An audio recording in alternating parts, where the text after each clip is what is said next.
Have you ever noticed that some men don't raise their voice, don't argue, and don't explain?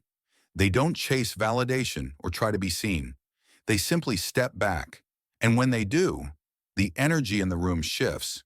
It gets colder. People grow uneasy. The silence gets loud, louder than any argument ever could. That's not weakness. That's power. Power in restraint. Power in knowing when to disappear. Machiavelli understood this. To him, withdrawal wasn't surrender. It was strategy. He once said, "A prince must know how to disappear without losing his influence. Because when you vanish with intent, your absence becomes a mirror.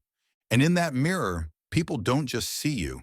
They see their dependency on you, their entitlement, their discomfort with no longer having access to what they took for granted.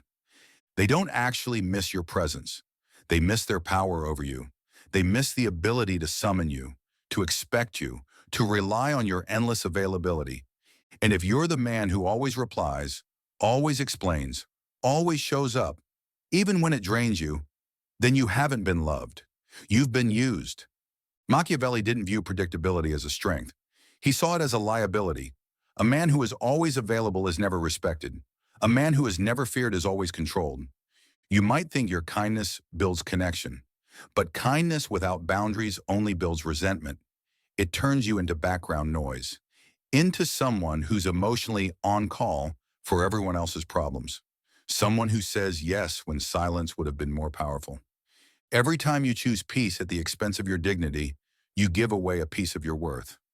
Machiavelli would call that weakness disguised as virtue. He'd remind you, don't let your value be defined by your willingness to please. Because when you're always there, you're no longer rare. And when you're no longer rare, you have no leverage, no mystery, no influence. Scarcity is the bedrock of power. So the next time you feel the urge to over-explain yourself, the need to reassure someone who's never once reassured you, don't say anything. Withdraw. Not as an act of revenge, but as a form of refinement. Step away and reintroduce yourself, not as someone who exists to meet their needs, but as someone who lives on his own terms. Withdrawal isn't cowardice, it's evolution. It's the moment you stop reacting and start positioning. When you become unpredictable, unreachable, untouchable, that's when people finally notice. That's when they wonder what changed. That's when they start to feel your absence. And it shakes them, because now they're not asking where you went. They're asking, what power did he find that made him stop explaining? If that hits home, write it in the comments. I disappear to reclaim my power. And if this message is speaking to something deep inside you, hit subscribe. Not to follow more noise, but to rise above it as the kind of man who doesn't chase respect. He commands it by vanishing. Because in a world obsessed with appearances and performance, goodness alone won't protect you. The truth is hard. Being useful is not the same as being powerful. Being agreeable isn't the same as being respected. From the moment you were a child, you were trained to be liked. Be polite. Say yes. Don't make waves. Show up early. Reply quickly. Apologize, even when you're not wrong. Machiavelli would have laughed at that conditioning. He didn't believe in moral submission. He believed in power management. And when you're always accessible, always explaining, always trying to prove your good intentions, you've already surrendered the throne of your own life. The man who makes himself cheap will never be treated as rare. You think answering fast proves loyalty, that your availability earns connection. But what it really builds is expectation. And expectation always kills appreciation. Machiavelli saw through that game. He once wrote, "The man who seeks to be loved by all becomes the slave of the ungrateful. Because people don't respect the man who always says yes, they use him." Here's how it plays out. They send a message. You respond immediately. They complain. You comfort them. They create chaos. You bring calm. They need validation. You offer it. They lash out. You stay quiet to keep the peace. Suddenly, you're not a man. You're their emotional assistant. But here's the truth. You weren't born to be a buffer for broken people. You were born to lead your life based on your own values, not their moods. Machiavelli wouldn't coddle you here. He'd wake you up. He'd say, when they expect you, disappear. When they depend on you, detach. When they assume they own you, remind them, you belong to no one. If you can't break expectations, you'll be a prisoner to them forever. You might think that explaining yourself is noble, but to manipulators, explanations are just confessions. Transparency becomes ammunition. And unfiltered kindness, that's a leash. So what do? Break the rhythm. Interrupt the pattern. Withdraw without a word. Let them sit in the silence. Let them feel the void they said didn't matter. Let the comfort they had with your availability collapse into discomfort in the face of your boundaries. That's how you regain power. You do it by replacing predictability with tactical silence. You answer only when it serves you. You remember that access to your time, energy, and focus is not a right. It's a reward. So the next time someone pressures you to respond, pause and ask, does this person deserve a piece of my inner world? Or are they just addicted to the version of me that never says no? If it's not a clear and powerful yes, then it's a strategic no. This isn't cruelty, it's clarity. This isn't ego, it's sovereignty. And if these words hit hard, that's good. Let them burn away the parts of you that were built to be controlled. If you're ready to break that conditioning, write this in the comments. My predictability is my enemy. And subscribe not to follow another voice, but to strengthen your own. Because from this point forward, you are not their solution. You are not their convenience. You are a man in command. The smartest generals don't fight every battle. They don't waste arrows on illusions. They calculate. They wait. They strike only when the moment serves them. Why? Because their greatest weapon isn't the sword. It's the energy to wield it at the right time. Bring that mindset into your life. Every conversation you engage in, every insult you respond to, every emotional fire you put out for someone else, it costs you. And most men don't even realize they're being drained. They don't wake up tired from effort.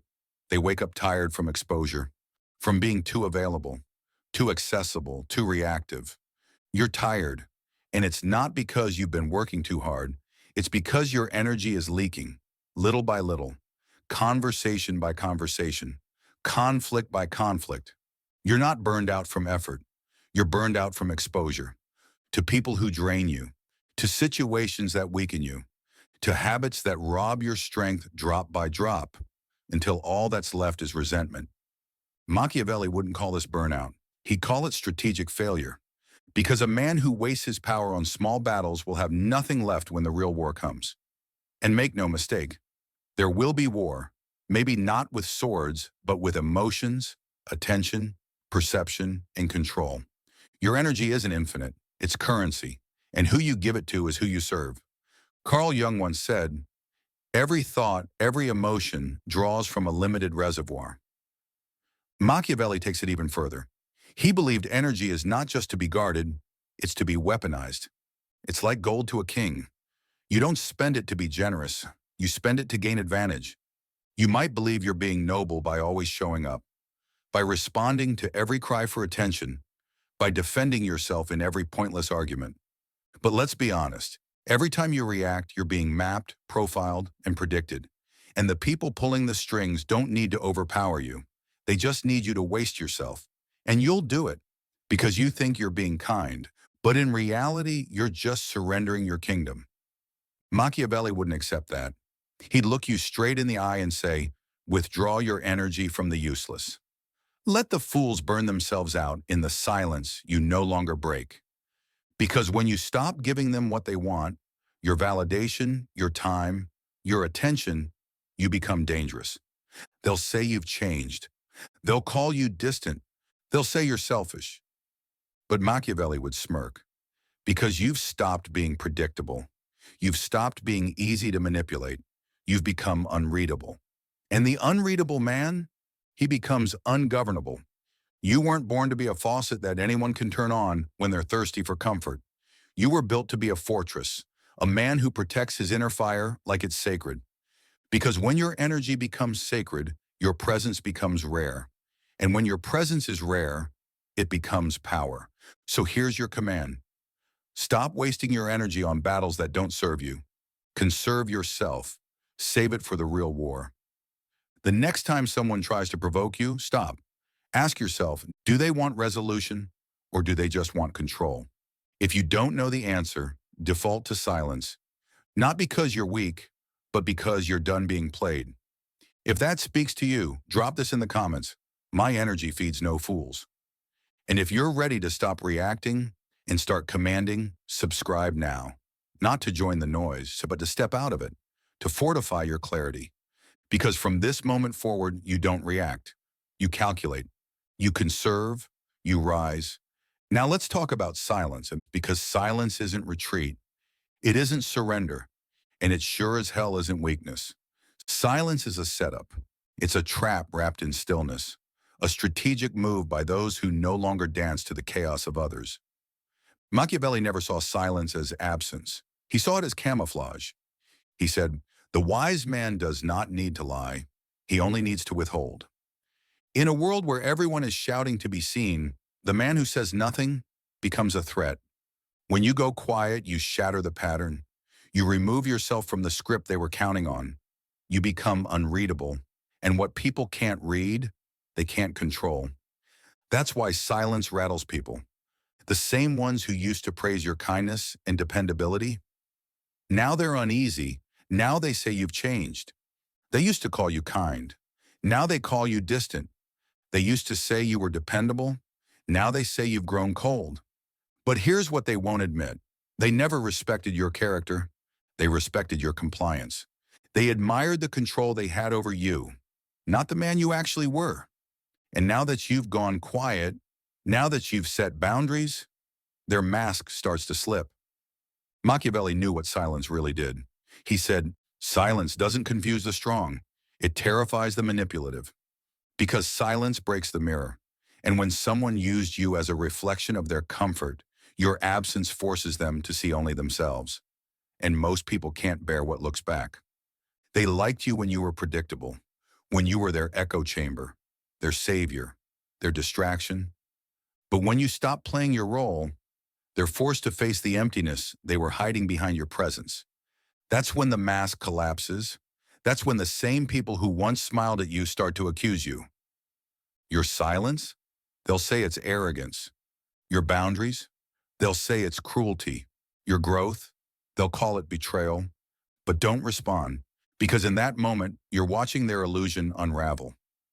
Carl Jung called this the breakdown of the persona, the mask we wear to be accepted, to be liked, to be safe. But Machiavelli would frame it differently. He'd say, only when the mask falls does the game begin. Because now you're not who they need you to be. You're who you choose to be. Not polite, not predictable, but powerful. You don't explain anymore. You don't soothe. You don't react just to keep the peace. Let them misinterpret your silence. Let them spiral. Let them dig their own psychological graves trying to decode your stillness. Because the greatest exposure doesn't come from confrontation. It comes from withdrawal. So here's your internal rule. Do not explain. Do not chase. Do not clarify. Let silence do the talking. Let it shake the people who built their worth on your obedience. If you're ready to stop performing, if you felt that shift happening inside you, then write this in the comments. My silence is the end of their illusion. Because in a world addicted to noise, silence is rebellion. And in a game of power, silence is dominance. When you stop reacting, you don't just avoid chaos. You control it. You flip the board. You walk away from the game they tried to trap you in. Suddenly, they don't know what you're thinking. They don't know how to push your buttons. They don't even know if you're still playing. And that, right there, is power. Machiavelli once said, "It is not always necessary to strike.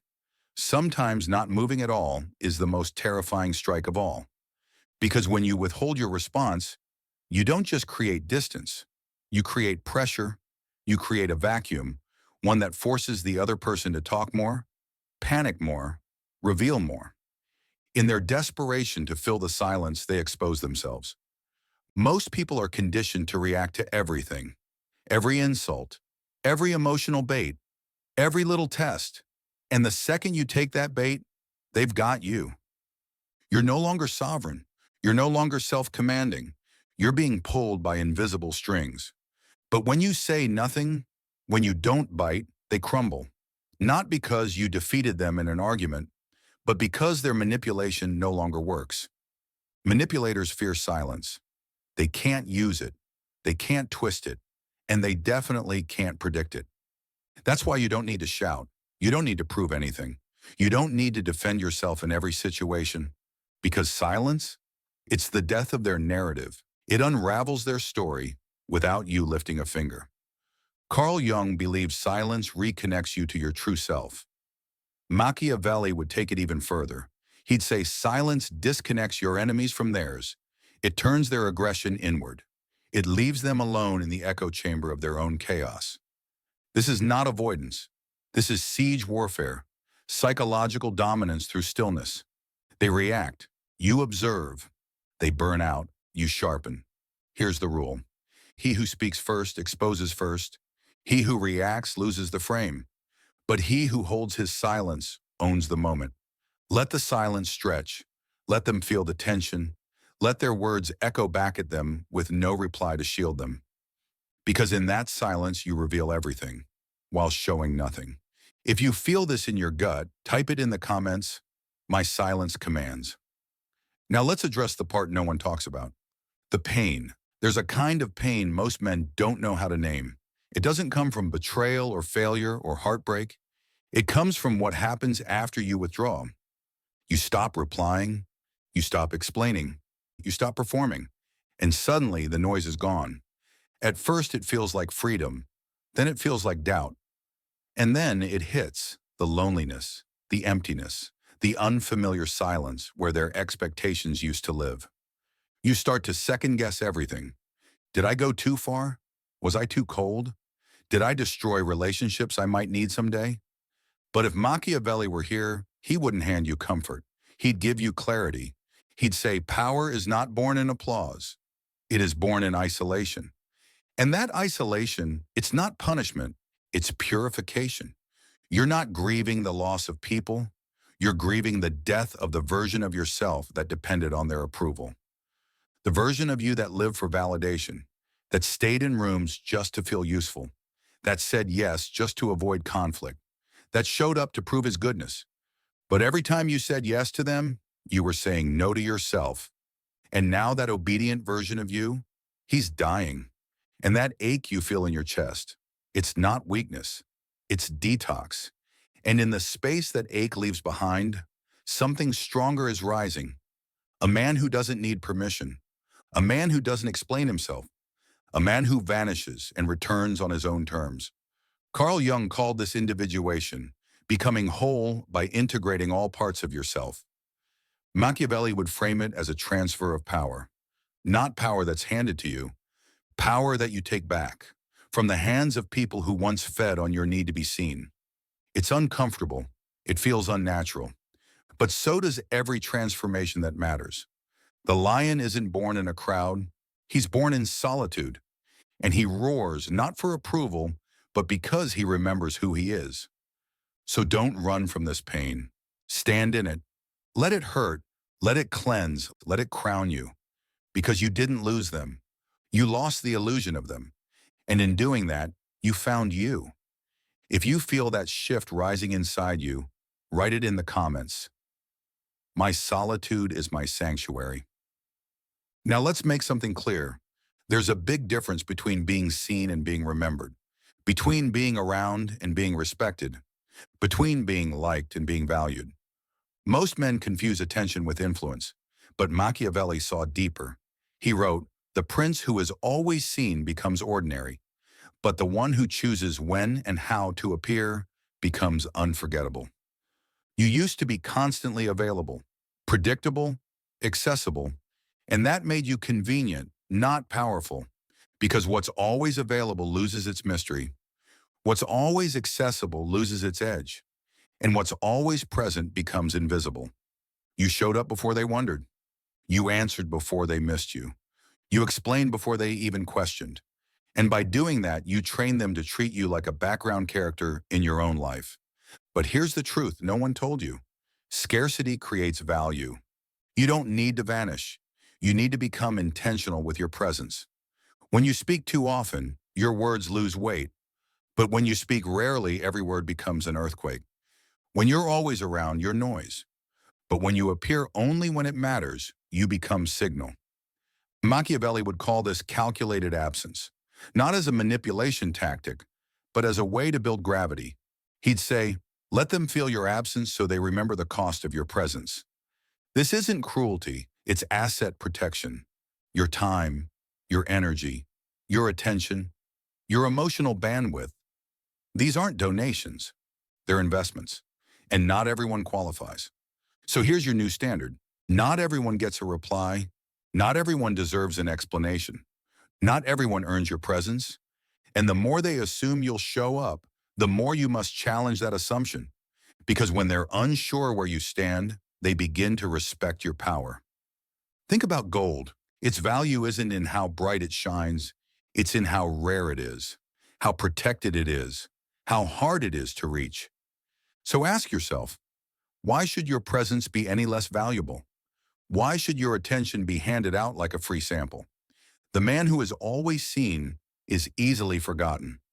But the man who chooses when to speak, how to move, and when to vanish, he becomes unforgettable. This isn't arrogance, it's sovereignty. This is how kings behave. Men who exist not for convenience, but for consequence. From now on, remember this. Your attention is currency. Your presence is leverage. Your absence is a reminder. So ask yourself before every interaction, is this person earning my presence or expecting it by default? And if you feel that shift inside you, say it out loud or drop it in the comments. My presence is earned. What you've just heard isn't advice. It's not therapy. It's not a motivational video. This is war, a psychological war between who you were trained to be and who you must now become. Machiavelli never promised peace. He promised clarity. He didn't teach comfort. He taught control. He didn't value kindness without power. He valued power that could be kind, but only when it served purpose. If you've been paying attention, then you understand the truth that governs all of this. A man who does not command himself will be commanded by others, and that command starts with one act: withdrawal. Withdrawal from weakness, from over-explaining, from emotional servitude, from always being the one who shows up for everyone but himself. Because when you withdraw, you create distance. And in that distance, you become mysterious. You become unreadable. You become uncontrollable. That's real power. Because when you stop responding on command, they don't just wonder where you went. They wonder what they lost. You don't just build boundaries, you build standards. You stop chasing clarity in others and start building certainty within yourself. You stop performing, you stop apologizing, you stop explaining your evolution to people who only respected your obedience. And Machiavelli would tell you, this power is not granted, it's taken, and it's sustained, not by force, but by calculation. You're not here to be emotionally available. You're here to rule your own inner kingdom, to decide who enters, who stays, who never gets a key again. That is the Machiavellian man. He doesn't beg to be seen. He vanishes when it strengthens him, and he returns only when the terrain favors his move. Your new life doesn't start with applause. It starts in silence, and it ends in sovereignty. From here on out, let them gossip, let them wonder, let them miss you. But you withdraw, you observe, and you return only when it serves you. Because as Machiavelli knew, the game doesn't belong to the honest, it belongs to the prepared. And now, you are.